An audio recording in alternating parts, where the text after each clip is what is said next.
Monsieur le ministre, mesdames et messieurs les présidents de collectivités territoriales, mesdames et messieurs les maires, très fier et ravi d'introduire cette séquence d'inauguration de l'expérimentation JV. Alors, je parle depuis, moi je bosse à la SNCF, à la direction innovation et recherche, et dans un accélérateur qu'on appelle SNCF Tech for Mobility en bon français. Cet accélérateur, il a pour vocation de tester des nouvelles solutions de mobilité adressées aux territoires peu denses, que ce soit des solutions ferroviaires ou hors fer. Moi, à l'intérieur de ce programme, je m'occupe de redesigner, retravailler et d'expérimenter tout ce qui est hors ferré, en fait.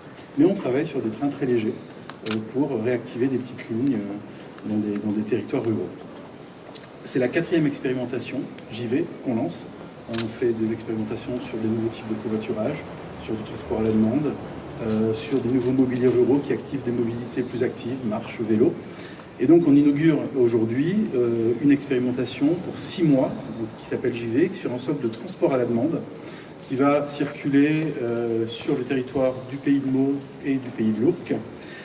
Cette expérimentation, elle permet d'avoir des enseignements, des retours sur le territoire, si toutes les innovations qu'on a introduites dans cette expérimentation, donc des innovations de design d'offres, des innovations de tarification différentielle, des innovations de paramétrage d'algorithmes, l'idée c'est de ne pas faire du taxi, c'est de faire un transport à la demande nouveau.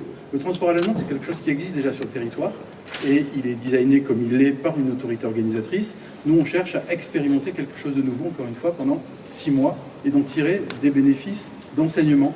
Est-ce que la façon dont c'est monté, ça répond à un besoin différent des habitants?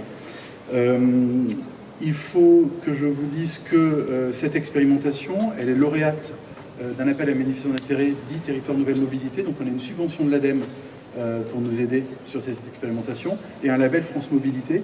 Et pour avoir eu ce label, il a fallu qu'on demande l'autorisation qui nous l'a accordée à Île-de-France Mobilité.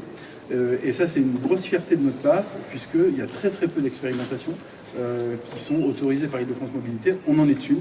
Donc un grand merci aussi à l'autorité organisatrice qui ne prend pas part à l'expérimentation, mais qui nous autorisait à la déployer sur le territoire, malgré le fait qu'il y a une délégation de service public avec un transport à la demande qui existe déjà. Deuxième précision, l'application, le téléphone, la réservation de ces services JV, vous voyez les véhicules, elle se fait en complément du transport régulier. Pas de concurrence avec les lignes de bus, les lignes de train et le transport à la demande qui existe déjà sur le territoire. Ça veut dire, je prends un exemple très simple, que si vous voulez aller de la mairie de Meaux à la gare de Meaux, l'application vous dira « marchez ». Si vous voulez de la gare de Meaux à la gare de Trilleport, l'application va vous dire « prenez le train ». Si vous dites « je veux aller de la mairie de Meaux au golfe de Meaux », l'application va vous dire « je prends le bus ». Voilà. En revanche, tous les autres trajets, et certes on a ce slogan « JV », c'est là où les transports ne vont pas, en complément du transport régulier, on vous amène en porte-à-porte. On vient vous chercher chez vous, vous réservez de manière très classique sur une application digitale ou par téléphone. C'est quelque chose qui nous importe aussi dans ces territoires moins denses, une accessibilité universelle, donc les moyens de réservation. Il y a un téléphone fixe, on téléphone et on peut réserver ou faire réserver son trajet quand on n'a pas l'agilité digitale d'avoir une application. Sinon, on a mis en place une application classique de je pars de là, je veux aller là, à telle heure. La petite dernière information, c'est qu'on est sur du transport partagé. On ne cherche pas à faire du taxi. Quand on s'appelle SNCF, on fait du transport collectif. Donc ces véhicules-là, ils ont 9 places. L'un des indicateurs de réussite, monsieur le ministre me demandait qu'est-ce qui ferait que c'est réussi? Le taux de groupage. Si j'ai 100% de mes trajets avec un conducteur et une personne toute seule derrière, moi ça ne m'intéresse pas. En revanche, si j'ai des taux de groupage importants avec 5, 6, 7, 8 personnes, parce que l'algorithme permet de faire ça, et donc, petite précision, quand on réserve l'application, et je dis je veux partir de chez moi à 8h30 pour aller à la gare 2, le 8h30, il y a un algorithme derrière qui va regarder toutes les réservations qui sont demandées, qui sont assez similaires en termes de trajet, et donc on va peut-être vous dire, la veille au soir, ben, ça ne sera pas 8h30, ça sera 8h23 ou 8h32, parce qu'on va essayer de grouper, c'est comme ça qu'on travaille sur l'algorithme de groupage, le maximum de courses sur un même véhicule. Voilà, un grand merci, je l'ai dit à Île-de-France Mobilité, au conseil départemental de Seine-et-Marne qui a été très moteur dans la préparation du dossier et l'arrivée de cette expérimentation sur les 2 communautés de communes, et bien évidemment aux 2 présidents des communautés de communes du Pays de Meaux et du Pays de l'Ourcq. Petite mention aussi, bien évidemment, même si c'est une mention maison, mais à Transilien et à la ligne PT4, qui sont en appui, bien évidemment. Alors, 2 choses différentes, hein. Aujourd'hui, c'est pas du tout Transilien aujourd'hui qui met en place cette expérimentation avec Île-de-France Mobilité, mais bien évidemment qu'on est en accointance, notamment avec les gares, pour faire tourner le service. Merci. Merci à vous. Merci. Alors nous, on en rêvait et vous nous le proposez. C'est vraiment le sujet. Nous savons tous, hein, le besoin, il est évident. Alors pour le Pays de l'Ourcq, Jean-François Copé le rappelait à l'instant aussi, nous échangions, c'est encore plus vrai que dans une centralité urbaine. La mobilité, c'est vraiment l'aspect essentiel qui permet de conforter l'attractivité de nos territoires. On a beau mettre des services, on vient d'ouvrir effectivement un équipement sportif, on peut avoir toutes les bonnes initiatives du monde, des maisons de santé, parce qu'on a une belle ligne de chemin de fer. Nous, on parle de l'échelle de grandeur. En gros, c'est un rectangle de 20 km, 25 km de long sur 10 de large, hein, 250 km², 18 000 habitants, ça fait moins de 100 habitants au kilomètre carré, c'est très peu dense, et à chaque fois, les parents, les élèves, les collégiens, les services qui sont même proposés butent sur effectivement cette mobilité. Donc on a entendu une offre de services complètement adaptée, du porte-à-porte, on le demandait, il y a des élus du territoire qui nous le réclament depuis très longtemps, c'est effectivement une très belle expérimentation, je ne veux pas être trop lourd, ça correspond, je le répète, à nos attentes. Tout ça fonctionne en plus avec l'Office du tourisme. On voit qu'on est, Jean-François, aussi, nous, dans la cohérence. C'est pas qu'un petit Pays de l'Ourcq qui résonne. On est bien sur, à chaque fois, une offre globale. On se rattache à la région, au département, mais surtout, on unit des moyens pour que nos habitants soient plus efficaces dans les politiques publiques qui sont mises en œuvre dans nos territoires. Donc, merci à SNCF. Je renouvelle aussi mes remerciements au département, à l'Office du tourisme, Jean-François, parce qu'on est à chaque fois content. Le GIP aussi s'occupe de transport. Donc on voit que ce sont des pas. Alors on espère l'expérimentation, on est à peu près sûr qu'elle soit concluante. La communication avec notre système Panneau Pocket me paraît être aussi indispensable, hein. Nos 22 communes sont connectées avec ce message.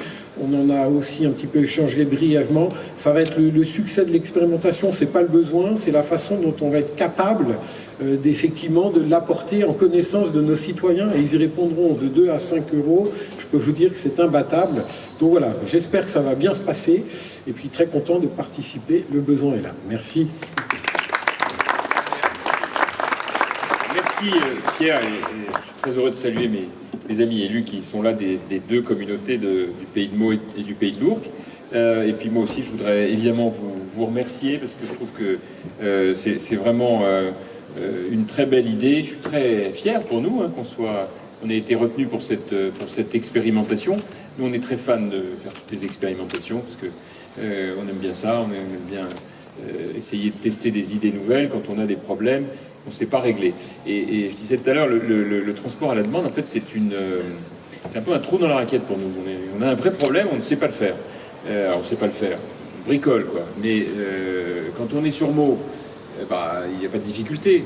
Quand on est en périphérie immédiate, on trouve des solutions. On a le transport en commun classique. On a bien sûr tout notre réseau de taxis qui est très organisé, qui est efficace. Il n'y a pas de sujet. Mais par contre, quand on est dans des villages un petit peu reculés, ou un peu moins bien desservis, et que on n'a pas de moyens de transport, ou qu'on est un petit peu âgé, ou un petit peu en difficulté, c'est compliqué de se déplacer. Or, notre combat, hein, je parle, je crois, à peu près, tout le monde pense à peu près la même chose là-dessus, notre combat, c'est qu'on puisse faire profiter chaque habitant de nos 2 agglos de tous les services publics possibles. Voilà.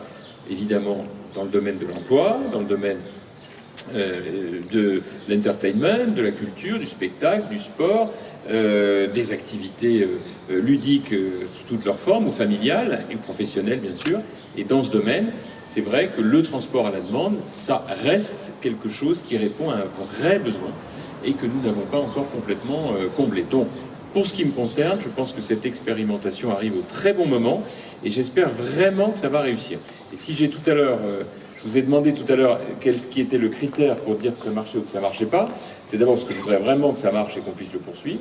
Ce qui veut dire qu'il faut me tenir au courant, ainsi que Pierre, nos amis, de la manière dont ça fonctionne. Attendez pas le 6e mois pour dire ça n'a pas marché, on arrête tout. Ce serait extrêmement désolant.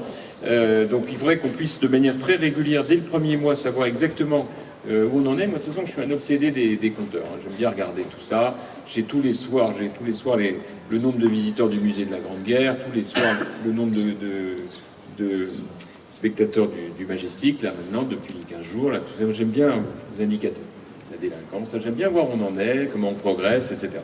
Donc il n'y a pas de raison de ne pas le faire pour la demande. D'ailleurs, Jean-Michel m'en voudrait, si on ne le faisait pas, Valérie aussi.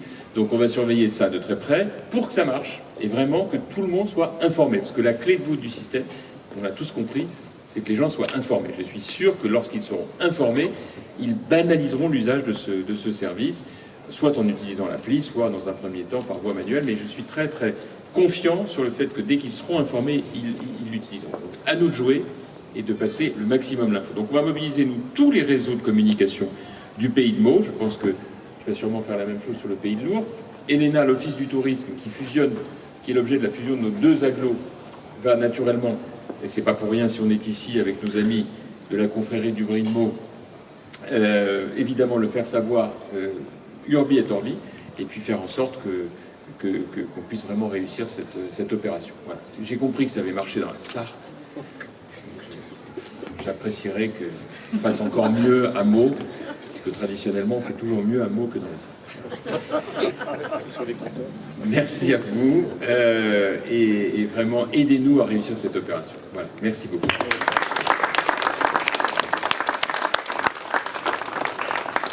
Bon, Non, c'est le départ. Sauf départ. On repart. Non,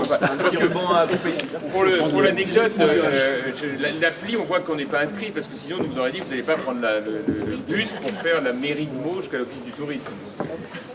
On se met peut-être devant le véhicule. On se met devant le véhicule. Ouais.